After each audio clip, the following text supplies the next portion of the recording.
नमस्कार, मी लक्ष्मण दातखेडे. आपण पाहताय आपला आवाजमध्ये आपणा सर्वांचं मनपूर्वक स्वागत. बातमी आहे जुन्नर तालुक्यातील वडगाव आनंद येथून. जुन्नर तालुक्यातील वडगाव आनंद परिसरातील कोटेमळा या ठिकाणी यापूर्वी देखील बिबटने ऊसतोड मजुरांवर हल्ला केला असल्यामुळे त्या भीतीने ऊस तोडण्याचे क्षेत्र हे तोडण्यापूर्वीच पेटविण्यात आले होते. यामध्ये एका बिबटचा 6 महिन्यांचा बछडा थोड्या प्रमाणात भाजला गेलाय.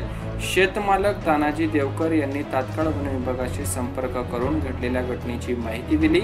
त्यानुसार RFO येळे यांनी घटनास्थळी धाव घेतली व बछडाला कॅरेटच्या सहाय्याने ताब्यात घेऊन ओतूर या ठिकाणी घेऊन गेले. तेथे डॉक्टर अजय देशमुख यांनी त्याच्यावर उपचार केले. त्यानंतर ज्या भागात बिबट मादी व बछडे राहत होते त्या ठिकाणी कॅरेटमध्ये ठेवून चारही बाजूला कॅमेरे लावले. साधारणतः रात्री 9 ते 9:30च्या दरम्यान बिबट मादीने आपल्या पिल्लाला शोधत त्या ठिकाणी आली व आपल्या पिल्लांना घेऊन त्या ठिकाणाहून निघून गेली. जुन्नर विभागाचे नवनिर्वाचित DSF श्री गौडा यांच्या मार्गदर्शनाखाली सरे, येळे, वनपाल खट्टे व इतर विभागाच्या कर्मचाऱ्यांनी ग्रामस्थांच्या मदतीने बिबट मादीला संताप न देता तिचे बछडे तिच्यापर्यंत पोहोचविण्यात यश मिळवलंय.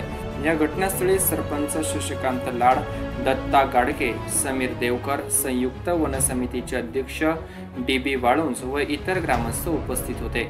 याच बातमीची काही दृश्य पाठवली आहेत आमचे प्रतिनिधी कैलास बोडके यांनी. पाहूयात.